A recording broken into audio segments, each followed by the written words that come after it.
Thank you for joining me on the things that bother me. This isn't a nostalgia channel. It's not a hate channel. It's not about blaming for the sake of blaming. It's about patterns. Because when you zoom out far enough, you stop seeing isolated decisions and you start seeing timing. And timing tells you everything. Episode 2, Pulling Up the Ladder. Last episode, we talked about contrast. Same country. Different reality, but today we're going deeper. Because it's not just that things changed. It's when they changed. Drinking ages went up after the generation that lowered them aged out. College costs exploded after tuition was once affordable. Zoning hardened after homes were secured. Pensions disappeared after retirement was guaranteed. The pattern isn't random. Access expands when it benefits one stage of life. Restrictions tighten once that stage passes. That's not nostalgia, that's sequencing. And when you look at it through that lens, one metaphor starts to make sense. The ladder wasn't removed. It was lifted. Let's break down the timing. The self-centered generation. Episode 2, Pulling Up the Ladder. It's not random. Let's get something straight right now. This wasn't random. It wasn't just the times changing. It wasn't just inflation. It wasn't just technology. It wasn't some cosmic drift of markets and culture. It was timing. And timing isn't neutral when one generation dominates power for 40 years. When you are the largest voting bloc, the largest workforce segment, the largest group of elected officials, the largest homeowners, and the loudest political presence, the direction of policy reflects your life stage. That's not conspiracy. That's democracy meeting demographics. And if you map the timeline carefully, something uncomfortable appears. When boomers were young, doors opened. When they matured, assets were protected. When they aged, benefits were defended. And when younger generations asked for similar structural support, the response shifted to lectures about grit. That's not nostalgia talking. That's pattern recognition. Let's break the pattern down piece by piece. Section 1, Adult privileges expanded, then restricted. In the early 1970s, many states lowered the drinking age to 18. The argument was simple. If you can vote, serve in the military, and be drafted, you're an adult. The cultural climate aligned with youth autonomy. Boomers were 18 to 22 at the time. It expanded while they were inside the demographic. Then in the 1980s, federal pressure tied highway funding to raising the drinking age to 21. States complied. Now, here's the key point. Yes, drunk driving deaths decreased. That's real. But here's what matters structurally. The generation that experienced expanded personal freedom in youth later supported stronger federal leverage and stricter enforcement when they were no longer the primary group affected. When freedom aligned with their life stage, it expanded. When risk aligned with their children's generation, it tightened. That timing is consistent across multiple policy areas. Section 2, Cheap college, then permanent debt. In the 1960s and 70s, state governments heavily subsidized public universities. Tuition was low relative to income.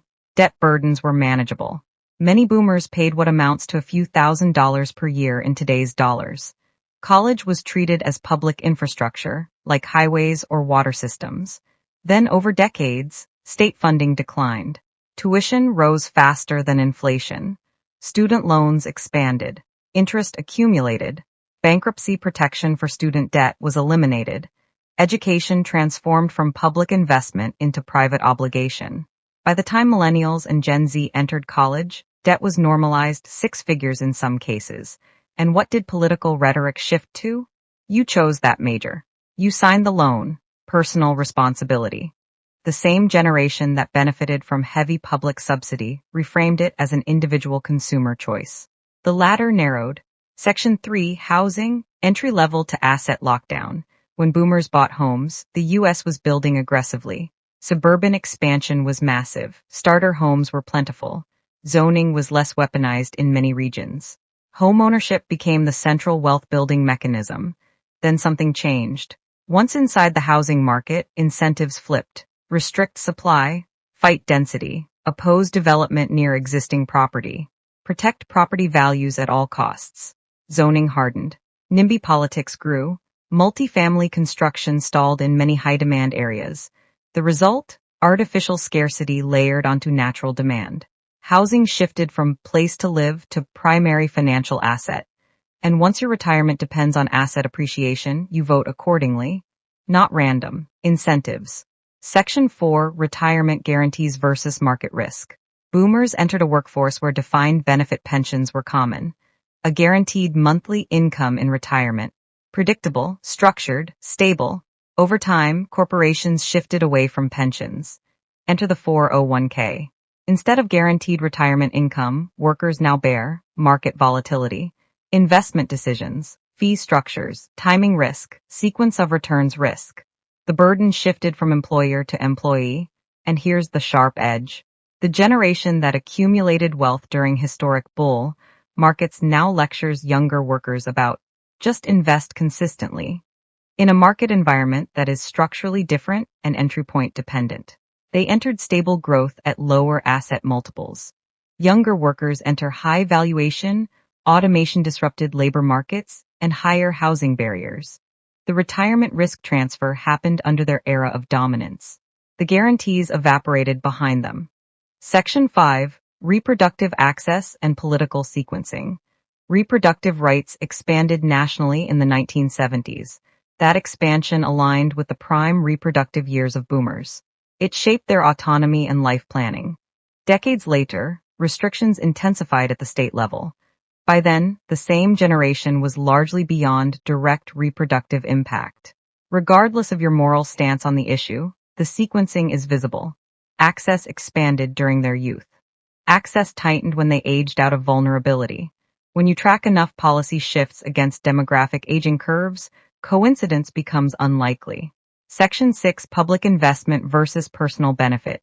In youth and early adulthood, public schools funded, public colleges subsidized, infrastructure expanded, housing supply increased, labor unions stronger. Over time, tax resistance intensified, public investment framed as waste, union membership declined, social programs scrutinized, welfare stigmatized, except for one category, programs directly benefiting retirees.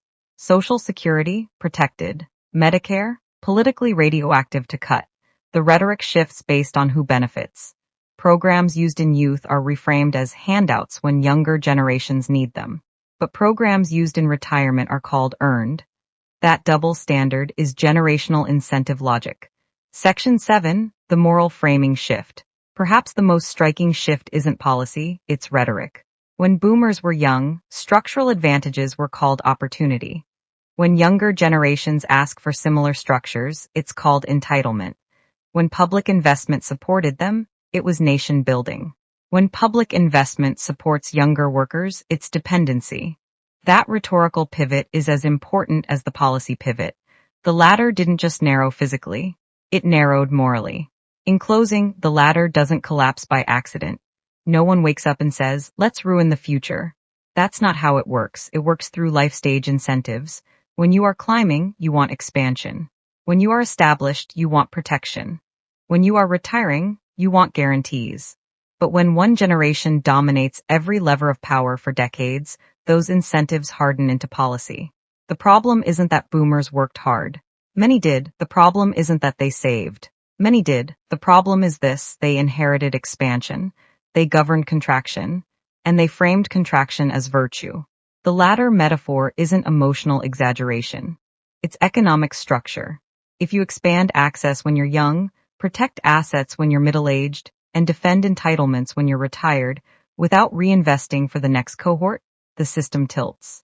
And when it tilts long enough, the people below aren't lazy. They're locked out. This isn't about resentment, it's about trajectory.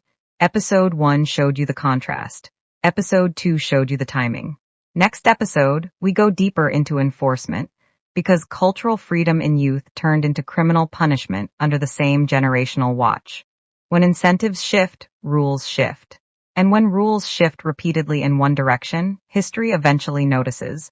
We're not finished, we're building the case.